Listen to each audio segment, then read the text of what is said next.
Warning: the following video contains strong language which may be offensive to some viewers and/or inappropriate for children. The content within this video is intended for mature audiences only. Welcome to Everything Yet Nothing. Here's a hillbilly in eyeshadow who's looking fabulous and talking about anything yet something.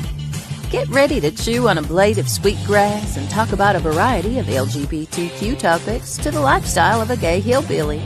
Watch out, folks. These hills don't just got eyes. They got themselves a vodcast. Now, here's T-Roy. Oh. Hey. Oops, I did it again. Hey. Welcome to Everything Yet Nothing. Tonight we have a wonderful show going on, and it is going to be over breast cancer because this is Breast Cancer Awareness Month. And everybody deserves to have their story told. And this wonderful lady that's coming on tonight has a story to be told. And I can't wait to tell. Yeah. And I can't wait for her to let you know exactly what she's been going through. She is absolutely adorable, wonderful, beautiful, down to earth, and I would look at her and not even think that she would be even anybody to get breast cancer. So to show everybody something, it doesn't matter how you look. It doesn't matter who you are. It could happen to anybody. So with this, I really hope it opens some eyes and change minds in individuals towards cancer awareness of any type, because it's not fun. It's not a great thing to have to go through. But for some individuals, they still have a smile upon their face. So that is something to me, because, I know how hard it is to get up every day and go before a lot of people and to not have to be able to be myself and show what I'm actually going through. So that for me is hard, and I can just imagine how hard it is to live with something so drastic as any kind of cancer. So with this show, I hope it really helps somebody and touches somebody's life, because you're not alone. There's others out there. So we went. I don't know what to do with my face. Like, usually you tell me to smile. Oh my God! Look at that! I don't want to smile That's during that. what you should smile just throughout the whole. Well, hello. My Aunt Mary says hello. Miss you too. We'll miss you. Love you. We went to a drag show this last weekend. Oh my gosh! It is Rocky Horrible Show, and it's our Director of Queens. Director of Queens, and she will always be Director of Queens through the Von Shirley Enterprises. And she put this on, and it was her first or second time putting it on. She wanted to put it on. It was the second show. She did it at 4th, and then we did the 11th. And then they're skipping this weekend, and they go to the 25th at 8 p.m. Sidekick Saloon, Kansas City, Missouri. And it's not like any other drag show. Like, this is actually a show. A production show. And she put it on one heck of a show. I loved it, and I'm so glad that we came and seen you perform, girl, because I seen you back there dancing right along with everybody else that you helped get into the show and put into the show. Like, they fit the character 100%. We watched it yesterday. Oh, yeah, I've seen it I don't know how many times. It's like one show that I just love to watch because there's stuff in it that you don't always see. And one of those movies. I catch something new every time I watch it because it's just a show. But yeah, Rocky Horrible, the drag production, though, it was really great, and it was fun. It was a good weekend in Kansas City. It was. I had a blast. So. And the weather's been decent, and our boys are doing good, and life is just moving along. We have just been busy. Like this whole month. We got my godson's birthday next Friday. We got a Halloween party next Friday night. So we got to leave the birthday party and go to the costume Halloween party. And then the next day, Saturday, we're going to Eureka Springs, Arkansas to be in or watch the zombie crawl, where there's thousands of individuals come dressed up as zombies, and they literally take over Eureka Springs, Arkansas. If you go to any other Eureka parades, and I think it's Spring Street, that's the parade route all the time. Main Street, Spring Street. Yeah. Rick and so come and check it out. Poppy. Come and see us. Hi, Poppy. And definitely come and check it out because it's an awesome thing to do. We do it every year. It's so much fun to dress up like you're dead. And, walk around like a zombie because they really do put on a show. They have zombie vehicles that they dress up in zombie wood, and it's like zombie wood. I like zombie wood. Yes, I have seen Cody's baby. That's the good thing about Facebook. You can still keep up with people. Yes. Even if you haven't seen them in years. That's how I keep up with anybody. My little cousin turned up to be a big man, and he has a kid now himself. Oh, it's so pretty. I like it when you say that. Just like that. What? Are you ready to pull her out? Yeah. The star of the show? Be gentle, though. I will. I'll be so gentle. I have to be gentle. She's like one of my princesses. So here she is, Jamie. Hey, how are you? Hi, I'm good. I don't know about being a princess, but well, you're always my princess, honey. aw, thank you. Speaking of princesses, today I was talking about how when we were in the Pride Parade in Fayetteville, I was waving like this, and she's obviously queen was like, and like tried to correct me on my wave. So I literally stopped in the middle of the road, looked right at her, and went. Walked on. Oh, I'm not trying to be a queen. I'm a jerk. I'm just there for the fun. He is a queen whenever he's a queen. So, anyway. We're here to talk to you about your life. You've been going through something here recently, and well, first off, before we get into that, we know each other from the theater here in Branson, Missouri, and we've known each other for a few years now. And I met her through Stevie Lee Woods and Greg and everybody else that we used to hang out with and all that. So I've known Jamie, so she is a friend of ours, and I want her to tell her story, so that's why she's here. You've been going through some cancer yourself. Yes. A little over a year. A little over a year. Mm-hmm. I bet that has been long.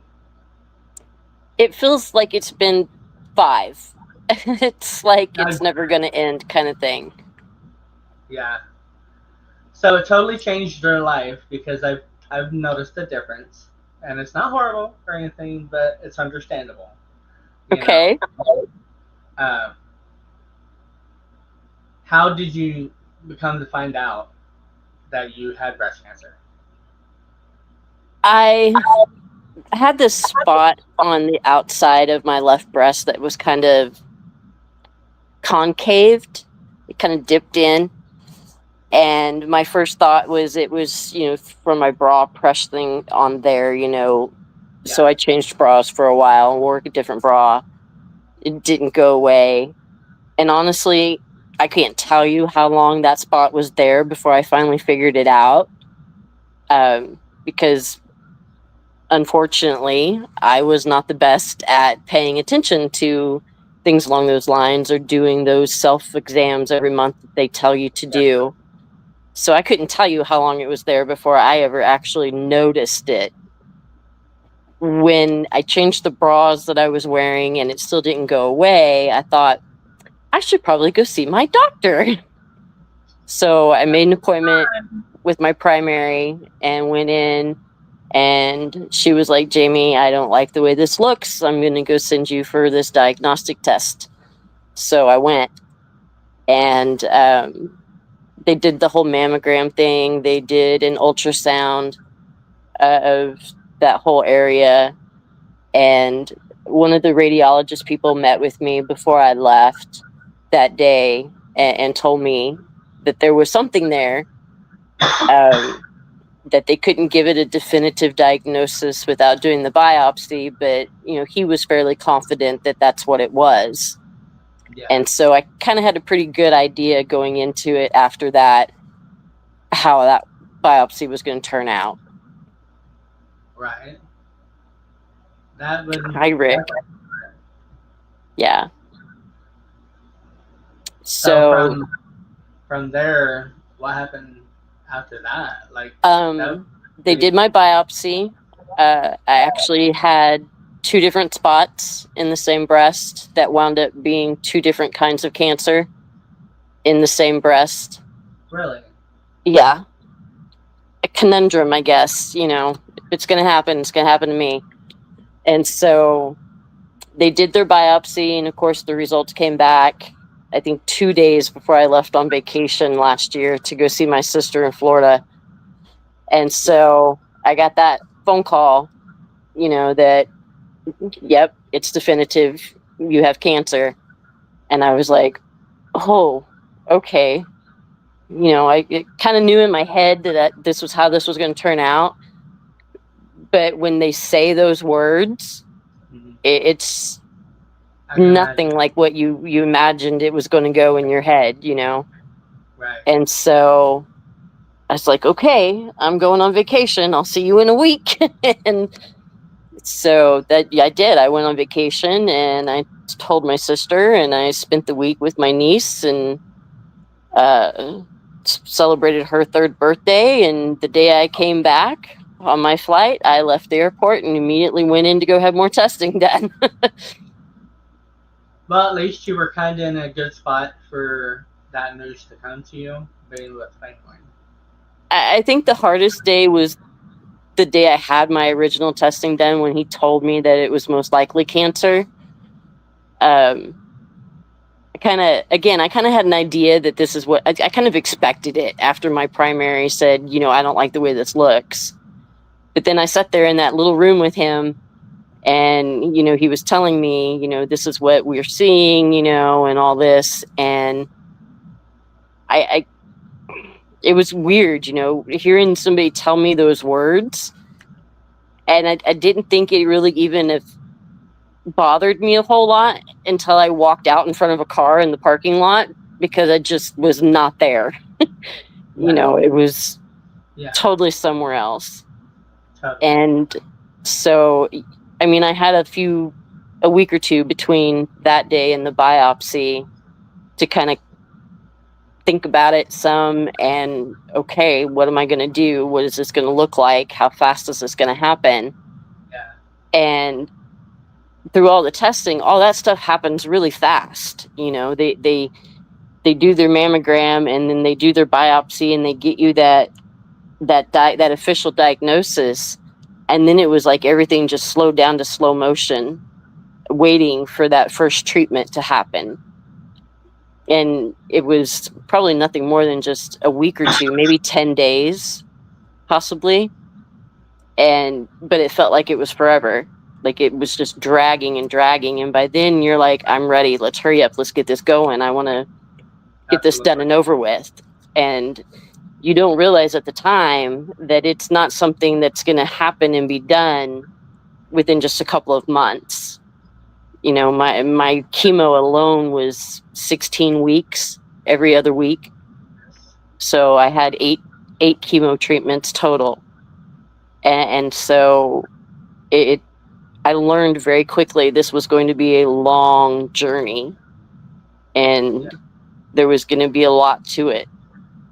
So I had one cancer was 100% estrogen, and the other one, the larger mass, was, I don't know exactly what it was made up of actually, but it was very close to the muscle and to the skin, my outer skin. So I had to go through chemo before they could do surgery. Right. Yeah. And so they put my port in one day, and the day after they put my port in, I started chemo. Oh my gosh. Huh? I said, oh my gosh. Oh yeah, that part was real fast. That's And probably a good so, thing now. I mean, yeah, at least it's still somewhat numb at the time, so you don't feel them stabbing you with the needle, but that's good. so that part happened pretty quickly, and I did those 16 weeks. My final chemo treatment was on November 1st. I believe it was November 1st. It was the first week of November. And I had my first surgery, my first mastectomy on November 25th, that same month.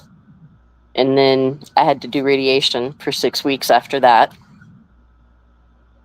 which started in January, about the middle of January, because I finished radiation the last day of February.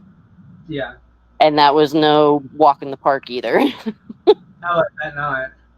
It was every day, Monday through Friday, and your skin really takes a toll during radiation. It gets Yeah. burnt, and then it blisters, and it's not comfortable by any means. And you have to put lotion on it and rub it and do this and put all this other stuff on it, but you got to make sure it's not stuff that'll react with the radiation. And it was a mess, and then you just hurt. I bet that would be really painful.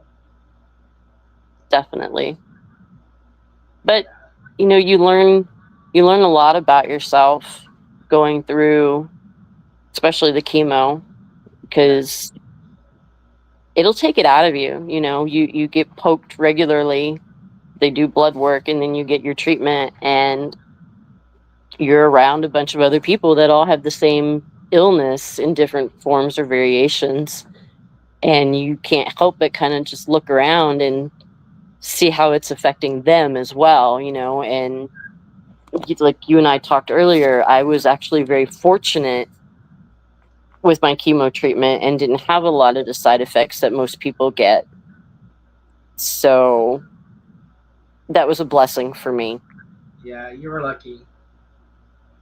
You were lucky there, and yeah, I don't see how you've done it. So whenever I mean, gosh, you probably had a lot of depression during this process, have you not? Over anything? Like, what was the biggest thing that really made you just The absolutely biggest, I'm sorry, the biggest thing that made me feel what? depressed? You don't have the energy to do anything. Even getting up and making dinner is a chore, and you don't realize that it's going to have that kind of effect on you. They talk about, the fatigue, you're going to be tired, it wears you out. Tired and fatigue are not the right words for any of it. It is so far beyond that. It will exhaust you just getting up and walking across the room to go do something. And then in your head you're like, I should easily be able to do this. It's literally just standing at the stove making dinner, stirring a pot or something. But it takes so much out of you that you just can't. And you sleep a lot, not necessarily because you're depressed, but because your body is just that worn out. But then you're depressed because you're sleeping all the time, and there's all this stuff you want to go and do, but you can't because you either don't have the energy or you're too susceptible to getting an illness, which Aunt Dee wasn't very happy about it, but I did a lot of things that I probably shouldn't have done during my chemo treatment. I still went to the theater every week. I still went out in these big crowds of people. My friend took me to go see a Jelly Roll concert, so I did a lot of things that I was probably not supposed to do. But that probably eased some of that. Get your mind off of it. Yeah, some of that stuff you need to do, because if you let it get to you to the point that you don't continue to do those things, then it just gets that much worse. Right. And then the depression gets that much worse. And what I learned for myself was I had to try and keep my life as normal as possible, as close to what it was before my diagnosis, while I was going through it all. Yeah. So I think what helped me kind of keep some of that depression at bay was the fact that I was still going to see the show. I was still interacting with those people. And, when I could go to work, I was at work, because not only, financially did I need to be there, but my team that I work on was a huge support system for me as well. And I don't care what anybody tells you, you need that support system when you're dealing with things like this, not just breast cancer, but any cancer or any kind of major illness along those lines that has that big of an impact on your day-to-day life. Yeah. So, and they have help support groups and stuff like that you can go to, or that you can call and you can talk to, and you can interact with people to help you deal and cope with the effects of how cancer affects your day-to-day life. I was fortunate enough that my support team and the people that I had were there in a fashion that I didn't feel like I needed to actually reach out to one of the actual support groups, but they're out there and they're helpful. And I fully encourage people that are going through it to reach out to them if they need to. Yeah. That's why they're there. Yeah. That's it. So they're the ones keeping your life for life. Yes. They're the ones that have been through it, or know somebody that's been through it. So they have a special kind of understanding of what it is, and I had my one of my ex-sister-in-laws had went through this like a year before I did, and so she was a huge piece of support and information on what to expect or what I could do to kind of help. One of the main things was stay as active as you can. You're going to be tired, but try to get up and do as much as you can, so that it helps keep you from being too tired, really. I mean, it's kind of a double-edged sword. You're too tired to do it, but you need to do it so that you can have the energy to do more. Right. So. Right. Yeah. Well, I'm glad that she was there for you. Definitely. And had that support, because I'm sure that helped out tremendously. Most definitely. I don't know if you saw, but Rick Rice says, "Sorry that you went through this." Oh, thank you, Rick. Everything he said, body in distress. You did it so well when you would come to the theater throughout everything. You didn't show that you were going through anything horrible like that. And you just. I chose to have fun with it in any way that I could. That was. I guess I chose humor as my outlook for it. I was dealt the hand I was dealt. Right. I couldn't change it. Being mad about it wasn't going to help me.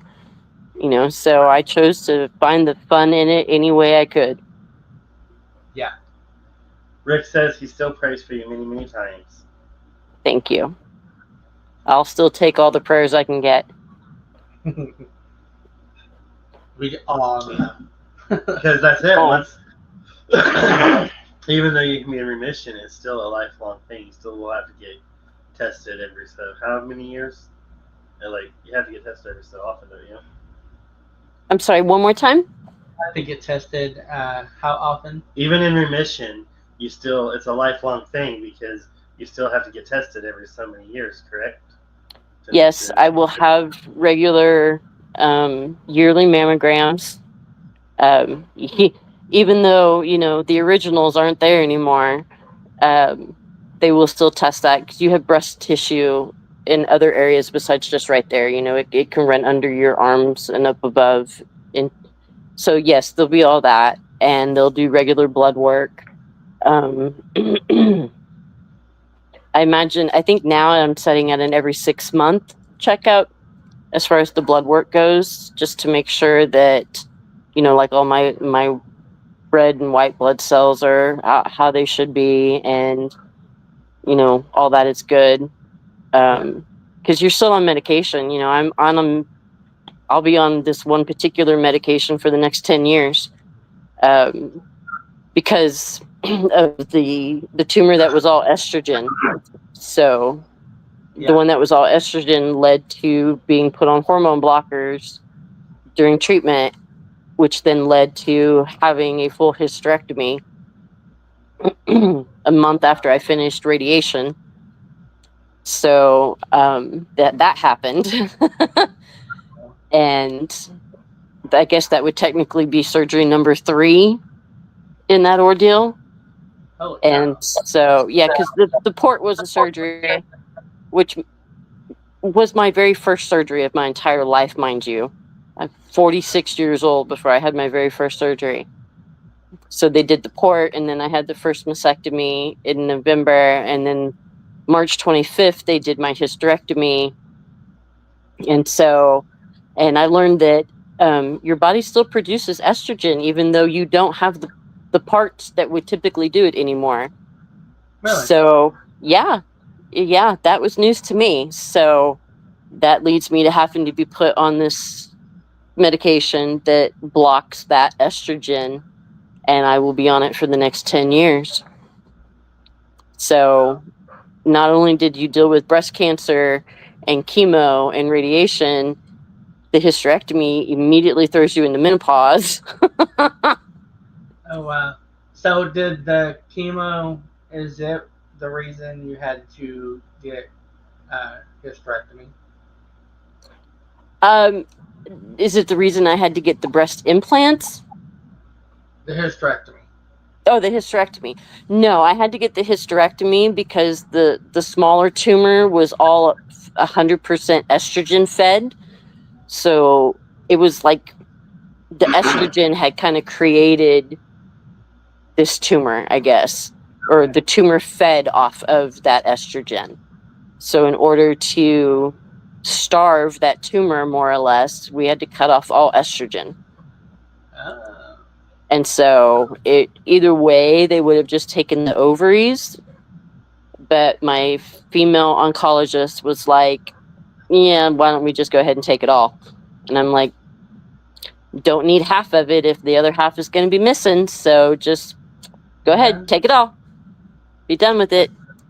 So that's what led to having to have the hysterectomy. So I can't have hormone replacement. I can't have anything with estrogen in it. So, yeah. It's been a learning experience. Yeah. Absolutely. Yep. You've been going through some stuff, like major stuff. There's been a lot of it. Yeah, there's been a lot of stuff. And what was it? I had the hysterectomy in March. In July, they did my second mastectomy and put in tissue expanders that kind of help stretch your skin to get ready for like implants, or if you were to do the other surgery and whatnot, where they would, use your own tissue. They did what's called a latissimus dorsi flap procedure on my left side, which is where they took a muscle, the latissimus muscle from my back, and pulled it around to the front and to basically because of the effect the radiation has on your tissue. Yeah. So they pulled that muscle around so that muscle could help support the expanders and ultimately the implants. And then they took a section of flesh from my back and put it in the front where my tissue, the skin had been damaged from the radiation. So that's why it's called a latissimus dorsi flap. They call that piece of skin there a flap. So, and now I have half my back has a scar wrapped around it. It's been an ordeal. Wow. I'm just learning about all this, girl. I didn't know you had to go. Oh my gosh. And for Yeah. you to, like I said earlier, you like literally hit it so well. And I'm glad to still see that smile on your face every time I've seen you. And I can't help but smile with you, T. Roy. I'm glad that I put a smile on your face then. But to have to go through all this shit and still just try to live life to your fullest. And that's what I like about this. You tried to live your life to the fullest during the time that you were going through the worst hell in your life. I never expected it. You still are just as beautiful as ever. Aww. Thank you. I was going to say you should have seen me bald, but you did see me bald, so. You're still beautiful. I'm telling you, I learned so much. It's bad that it took something like this to teach me about a lot of the things about myself that I've learned. Yeah. And I think one of the things that sticks with me the most is when a woman loses essentially all the stuff that makes her feel like a woman, her hair, her breasts, her female type organs, even though that part's not really seen by anybody, Right. Your confidence and your esteem really gets knocked down a notch or two. You feel like you look like an alien. I mean, just honestly, you do. And that's probably what was most awkward for me, especially when I had one side that was normal and the other side had already been removed. It was like you wonder, what are people thinking when they look at you? Or when you're bald and you go into the grocery store, you expect young children to look at you strange.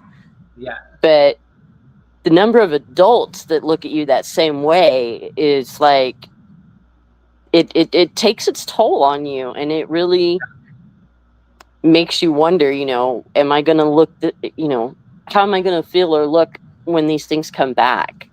Yeah. Rick says your friendship and your soul has never changed. Thank you. Too many nice things. You're worth it. Aw. Well, I think you guys are, so. Aw. That's weird.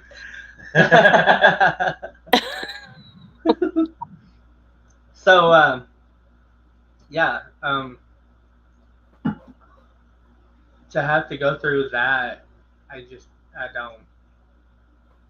What drove you to just not giving up? I didn't have a choice. I'm too young to die. I'm too mean to die. I still have a daughter, that I have to be here for. And you want to set some kind of example there for her as well. You want to show your kids that you have the strength and determination. Yeah. So when my mom had cancer the first time, when she was first diagnosed, we fully expected her to not have treatment. And that was her right. That was her choice if she chose not to. But as a child, now my child is considerably younger than I was when my mom first had her first chemo, but you don't ever want your child to think, why aren't you going to fight? why are you just gonna let it take you and kill you and leave me here alone? So I thought along the lines of, it's a way to show not just my child, but other people and other kids, that you have the fight and the strength and determination, and you don't just let it get you down because, hey, this really sucky thing just happened. Yeah. And it's easy to let it take the best of you and get you down and super depressed, and then you don't want to do anything. But letting it get you down and depressed won't change the fact that you have this really sucky thing that happened to you. Right. So you can either let it run your life, or you can fight and be strong and determined. And, sometimes fighting and being determined doesn't help. Sometimes you still lose that battle. But you have to try. Absolutely. I was not ready to give up and walk away and go lay down and let somebody throw a bunch of dirt on me. I'm not done yet. There's things I still want to accomplish in my life, and I wanted to set that example for my daughter and my friends' kids and my siblings. I have sisters, and I want them to know, if this happens to you, you can find the good in it. You can find the happy in it. As hard as that is, there's something there, because you will learn who's your people and who aren't your people when stuff like this Right. happens. Oh yeah. And it's a rough way to learn it. It's a hurtful way to learn it, but you'll learn it, and then you'll know. And so, as I told you earlier, my daughter's now facing her own health challenge, and I hear my words coming out of her mouth. It is what it is. I'm gonna, can't do anything about it. Might as well just deal with it. So that's kind of what pushed me and drove me a little more, was I wasn't about to let cancer kill me before I hit 50, Yeah. so I'm stubborn like that. Well, I'm glad. I'm very stubborn. Daniel McGowan says, such an inspiration. And Rick says, I only saw you mad one time. I got the hell out of your way.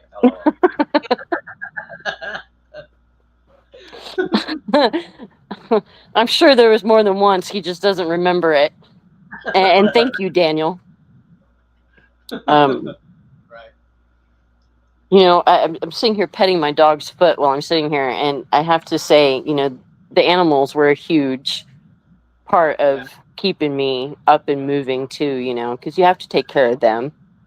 Oh, yeah. And they know when you don't feel good. Yep. They will take Yeah. care of you. They are very smart, and yeah, you're lucky to have them. I am. I go through depression and stuff, and they help drastically on They really do. everyday life. Of you know, we treat them like our kids. Yep. Like if they were kids, they would be our kids. Yep. That's how mine are too. But And they take care of you. Like, yeah, well, yeah. Be in the studio, wouldn't we? yeah, he's right here. Aww, how adorable. And Rowdy's usually in here, but he's in the living room with Daniel. So he's a snorer. Oh yeah, he's a pug. So I'm surprised. I'm surprised mine's not snoring right now. I got 3 of my 4 hanging out in here with me. The other one took over my bed, so he's in there, crashed out on my pillow, acting like a little human. And they will too. They will. He does. He will literally just get right up there and lay his head on the pillow and just crash. He's a happy little boy. Yeah, our oldest dog that we had passed away last year. 2 years ago. And he would lay his head on a pillow. Yep. He would go, and then he would get up behind me and lay his head on the pillow like he was taking daddy's spot. And he would put his back up against my back. So he helped out a lot because I slept later. And, yeah. If he wasn't there, I probably wouldn't have been able to sleep, any at all. Yeah, there's been many times, or many years, that I got up at like 2:30, 3 o'clock just to go to work. So, yeah. Because I go to work at 5 had to be there. 5. Yeah. I think we sometimes take for granted the effect that our pets have on us and how much they actually help us. Yeah.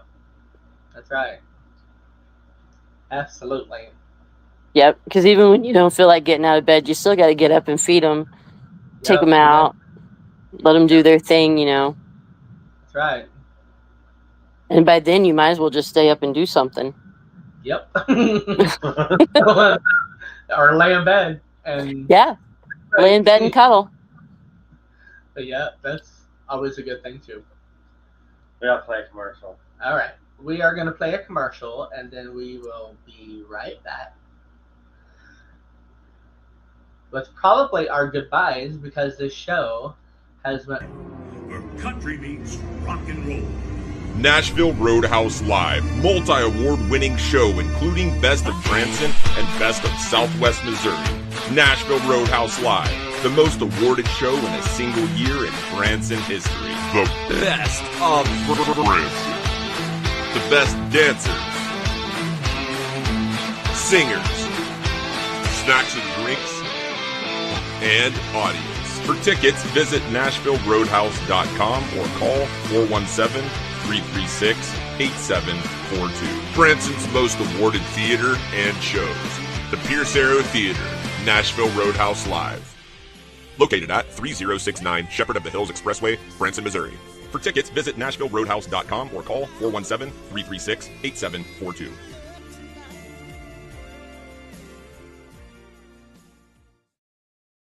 And we're back. I said it first. You did. You beat me to it.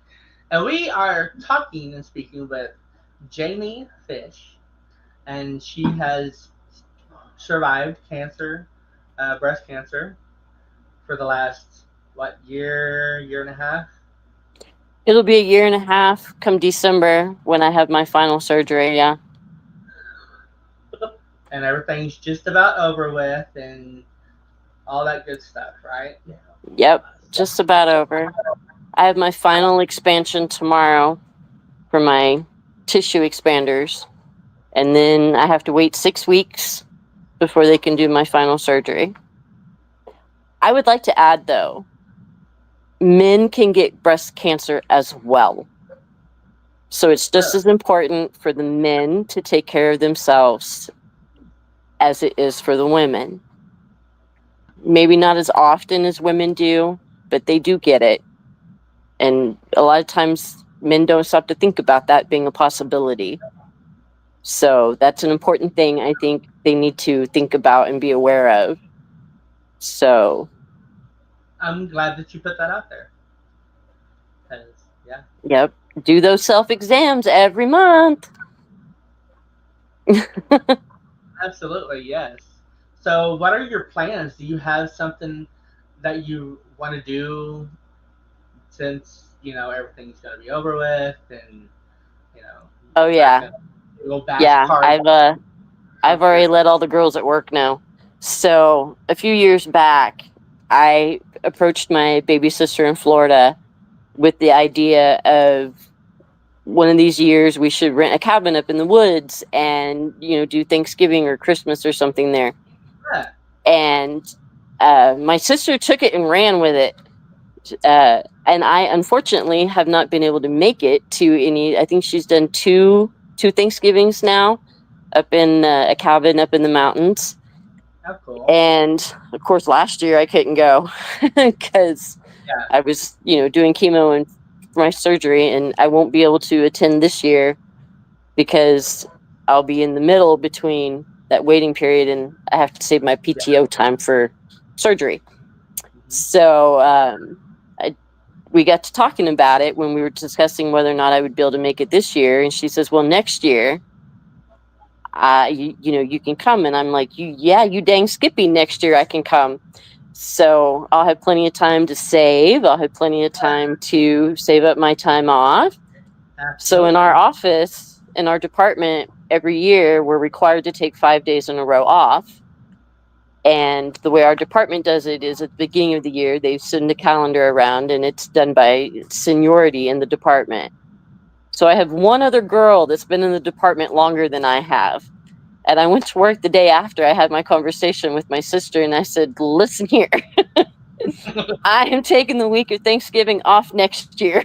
And I told her that, I explained the whole story of the cabin in the mountains and everything. And she's wonderful. She's absolutely wonderful, my coworker. And she's like, okay, you got it. I'm like, you're not taking New Thanksgiving. That's mine.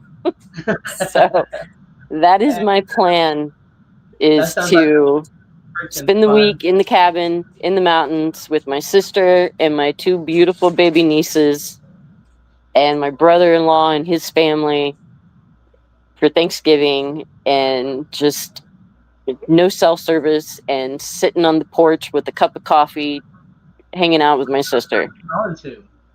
Huh? What mountains are you going to? I think they've been going to the Blue Ridge Mountains. I would fly into Atlanta, and they would pick me up. They're going to pick me up from the airport in Atlanta because they'll be driving up from Orlando. So I'm pretty sure it's in the Blue Ridge Mountains. Oh, nice. Heck yeah. Yeah. That sounds freaking awesome. Go hike the trails and pick out a Christmas tree and decorate the tree all up in the cabin with my nieces. And oh my god, I would have a blast. the other thing I want to do is take a cruise. I want to go on a cruise. Yes. I want to go on a cruise. I want to go to Fiji. Oh, I would love to go to Fiji. Just like Fiji would be perfect. Yeah, totally. But I want to go on like a Virgin cruise because Yes. I don't want children. Oh, the no children. I don't want to spend my holiday, my vacation, my cruise time with other kids. So yes, I definitely want to go on a adults only vacation. There you go. They have them. They have them. Virgin Cruise Lines is adults only, so I would definitely go through one of them. I've been on one cruise. It was amazing. It was fantastic. I think that would probably be my one gift to myself for getting through this whole ordeal. I want to take another cruise. I want to go to some of the islands that I haven't been to and just have a good time, Yeah, absolutely. Rick says the Blue Ridge Mountains are beautiful all the way through them. Hi, Kayla. Kayla says hi, T-Roy. Hi, Kevin. Hi, Kayla. Hello. I have not been to the Blue Ridge Mountains, so it's something that I am very much looking forward to for next year. Oh, I would totally be looking forward to that. Like, me either. I've never been there.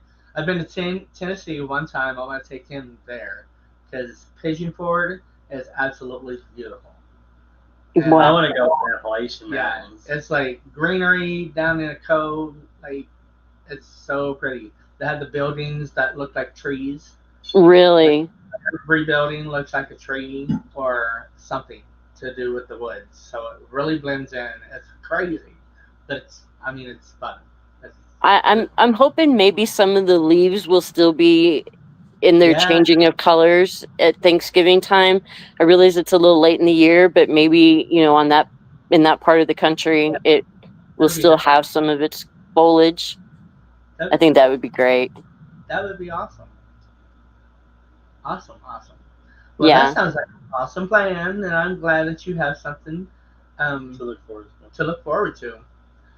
Yep. After all this shiz, Yes, but we need to do something together, like absolutely, dinner or something like that here.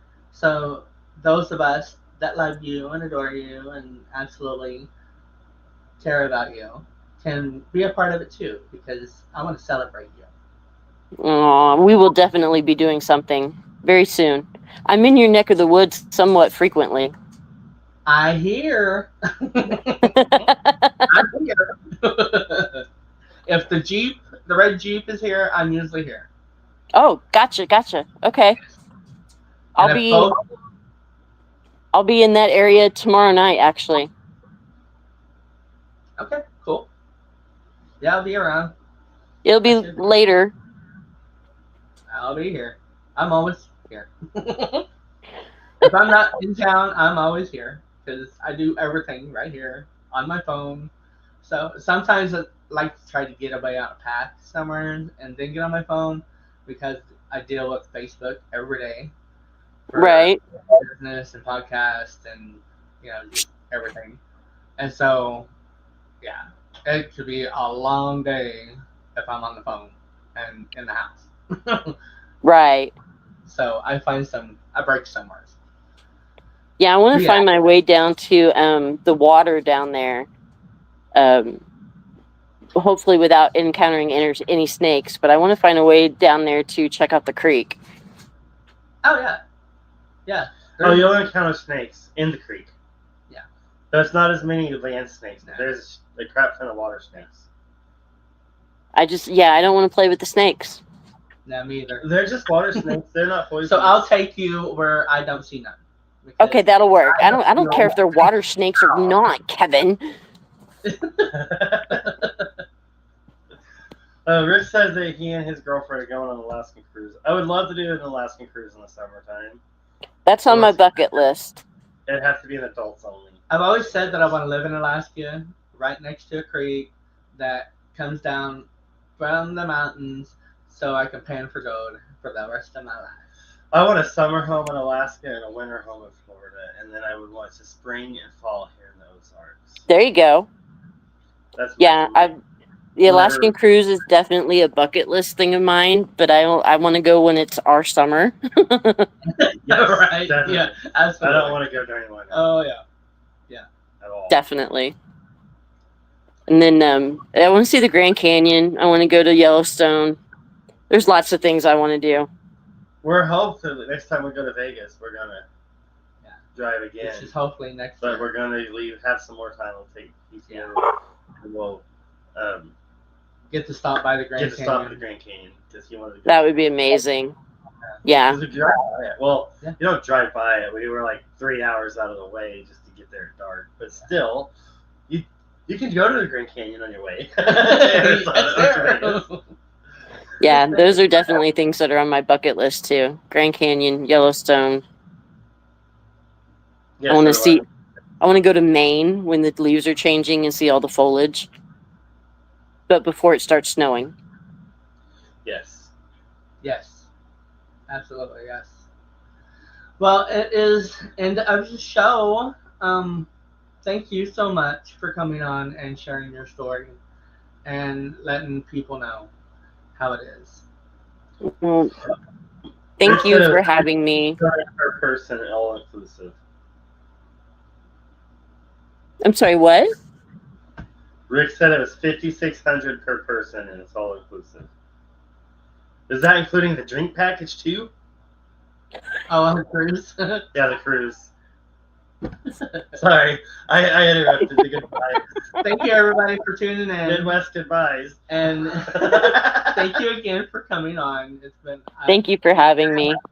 On because I want to talk some more, and I was not done this time, so I would love to have you come back on and anytime. Because it didn't sound like your story was done yet. Anytime. I'm honored to come and chat with you. Well, thank you. We appreciate that. And we're honored to have you in our life. And you keep your hopes up and you keep your dreams coming. And I love you so much. I love you guys too. If you need anything, you know that we're here for you. And anything. Because we love you. So, keep that beautiful smile, hon. I will. You will. Yes. Love you. Love you. Good night. Good night. You were good at that tonight. Like, cutting people off. So, anyways, that was an awesome show. I'm so glad that she came on because I love her to death. And I knew that she was going to touch somebody's heart because she touched mine. So, I thank her for that. And so if you are dealing with any kind of cancer, keep your spirits up. Find something to do that you just love doing that you're going to be able to still do. Whether you are tired and wore out and you just don't want to do nothing but sit, go do something that you love. And my thing is always. I like how she put it. You got it. Even though you're too tired to get up and do something. You got to get up and do something to get the energy to do it. Yes. I like how she said that. Absolutely. And keep your hopes up. Another thing, if you are down, depressed, thinking about anything to hurt yourself, suicide line is 988, or you can call 1-800-273-8255 and there is somebody there for you. You're not alone. Love yourself. You are worthy of life and living. Don't think one bit about hurting yourself. And also think about your loved ones that are still going to be here.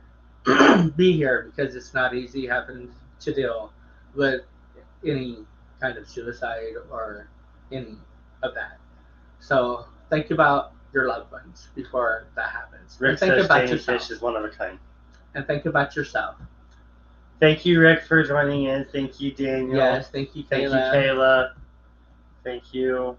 Love you all. Computer. And everybody that sees this show, I hope it really Thank you, touches Mary. you I and love helps you in some way, one or the other. If you need somebody, we're always here. Text, I am me on Facebook. I'll answer. All right, SNL. All right. I can't. Peace and love, and I will talk to you next Thursday. Thank you for joining T. Roy and a special guest here on Everythin Yet Nothin. Tune in next Thursday at 10 p.m. Eastern, 9 p.m. Central for another episode you won't want to miss. Until next time, be a rainbow in someone's life.